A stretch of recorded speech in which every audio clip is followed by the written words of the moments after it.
When a child naturally stops calling dad, it's not because of a heated argument, a tearful separation, or any traumatic event. It comes like a silent stream, eroding little by little until the river dries up. No one complains, no wounds are left deep on the skin, but something sacred and irreparable is lost forever. Have you ever wondered if one day your child's affectionate call of dad will suddenly disappear without a word of farewell? That's a hidden fear, creeping into the hearts of parents amidst the hustle and bustle of life.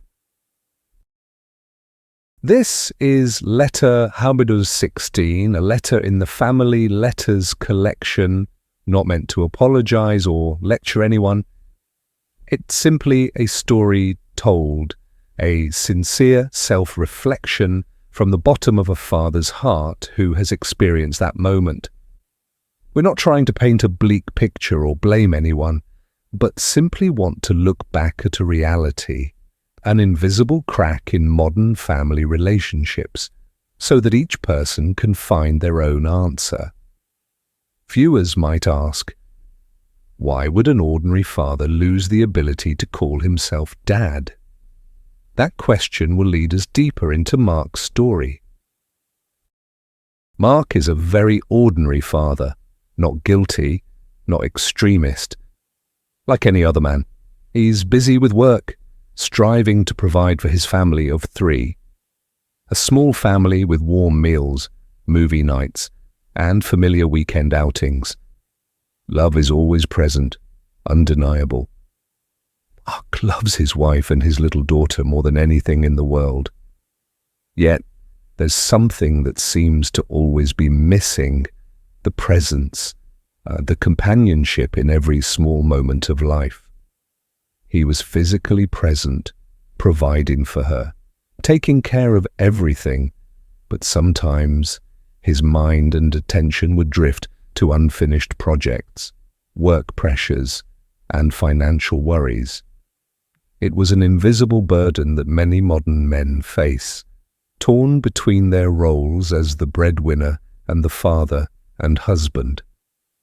Then, one day, that prolonged silence led to a decision.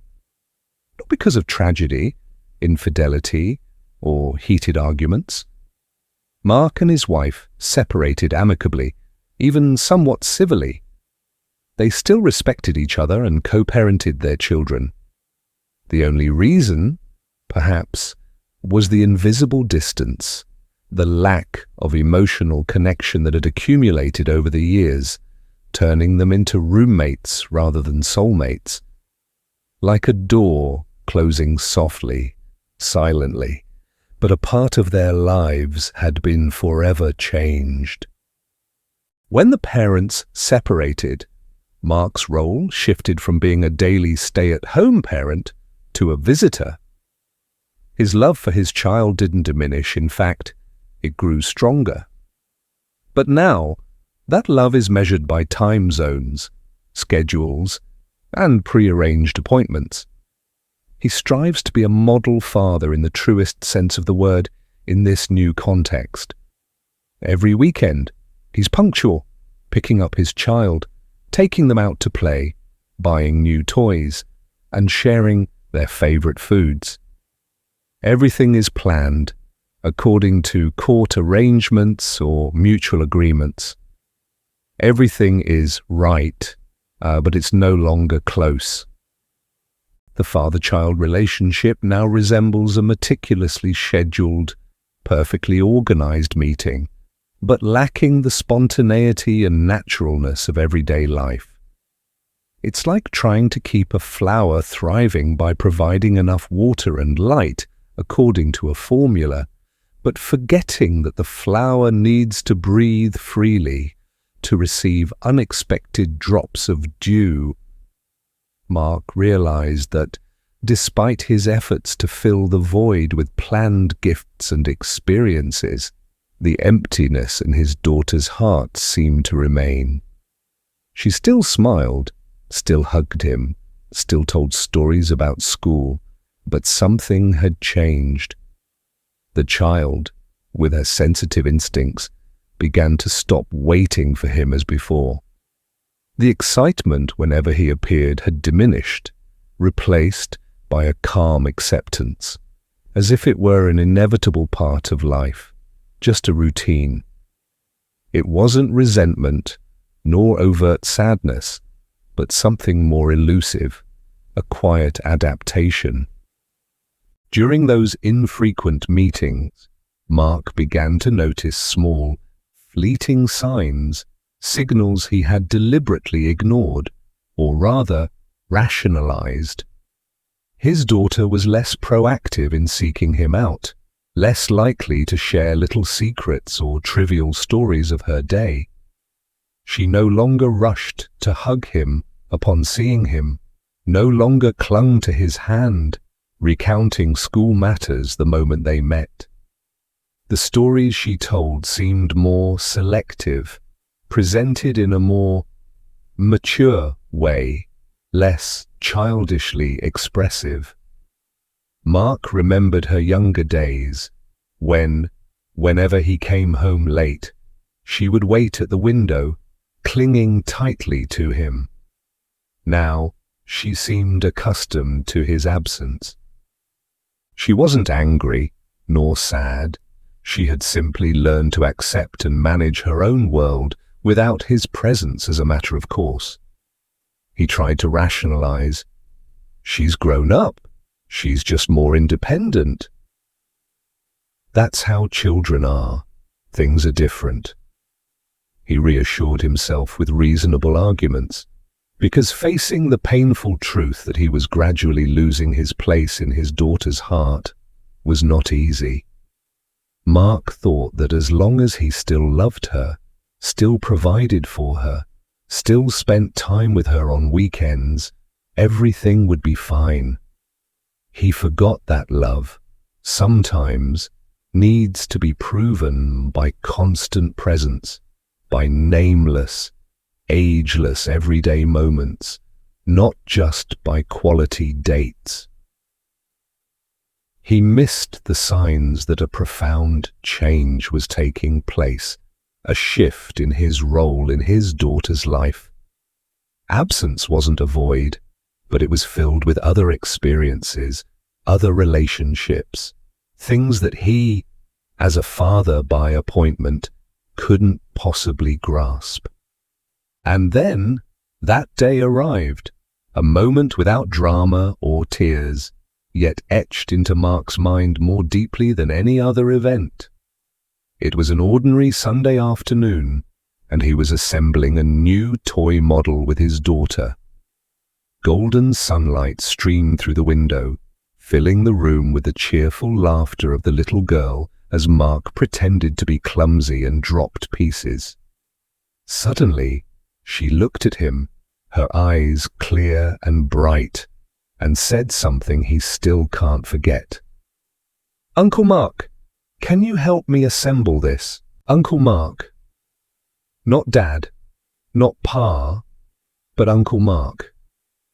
Just a name instead of the familiar Dad. It happened so naturally, so gently, without a hint of awkwardness, as if that's how she always called him.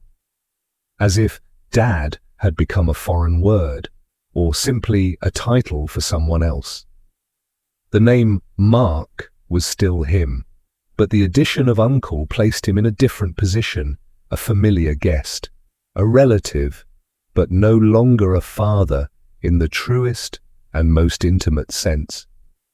In that moment, all sounds around him seemed to cease. His heart felt constricted, a chill running down his spine. He looked at his daughter, into those innocent eyes, trying to find some trace of confusion, but there was none. She still looked at him trustingly, completely unaware that she had just dealt him a fatal blow. Mark remained silent, not daring to ask. He feared the answer, feared confronting the obvious truth. He knew that asking would be pointless. for the answer lay deep within the months of his absence. In the days that followed, that silent pain gnawed at Mark's soul. He realized what he had lost, a loss even deeper than the divorce. He hasn't lost his daughter's love. He knows she still loves him, still cherishes the moments they spent together.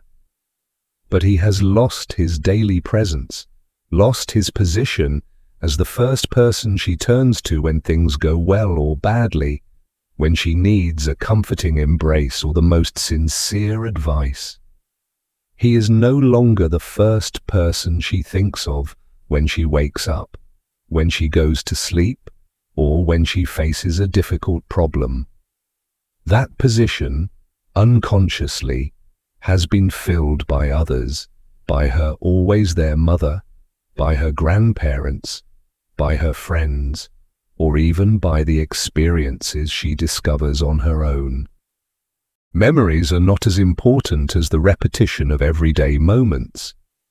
Grand weekend getaways, expensive gifts, however memorable, can never replace the thousands of hurried hugs each morning, the casual conversations at the dinner table, the bedtime advice, or the late-night homework sessions with their children.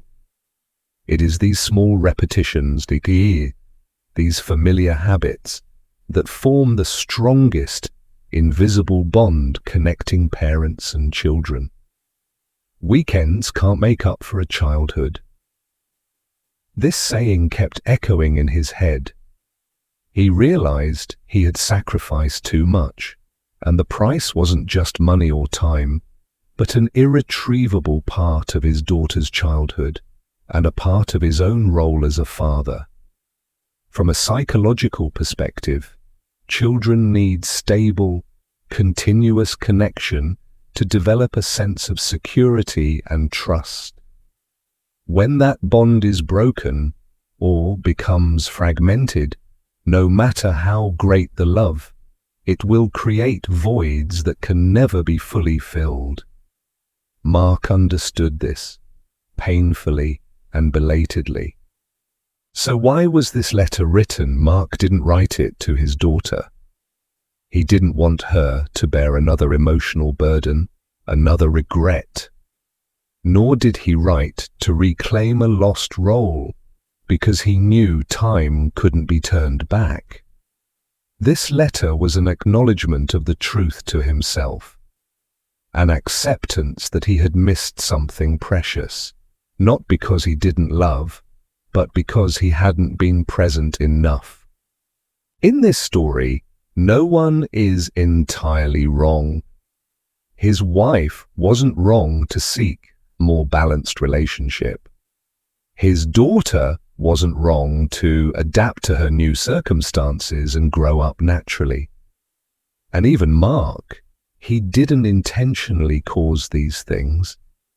He was simply a man caught between the pressures of modern life, between societal expectations of a supportive father and the deep desires of a heart that loved his child. The only mistake, perhaps, was realizing this too late. This pain wasn't a torment of regret, but rather an emotional maturation, an acceptance that some things in life, once lost, can never be recovered intact. It was a costly lesson, a reminder of the value of small, everyday things. This letter doesn't promise a bright future, nor does it impose any specific lesson. It's simply a sigh, a whisper to those fortunate enough to hear the calls of Dad, Mum, every day. Stay a little longer, even if only for a few minutes. Don't let your phone distract you. Don't let work consume your mind. Look into your child's eyes, listen to their stories, and give them a tight hug. Because those small moments are the building blocks of childhood, the invisible thread that binds family together, a bond that no gift, no trip can replace. We are often too busy searching for grand things, forgetting that true happiness lies in presence, in simple moments, in the loving calls of our children. Please share this story, send this letter to anyone you think needs to hear it, and continue following our Family Letters series as we reflect together on the values that have been overlooked in the hustle and bustle of life.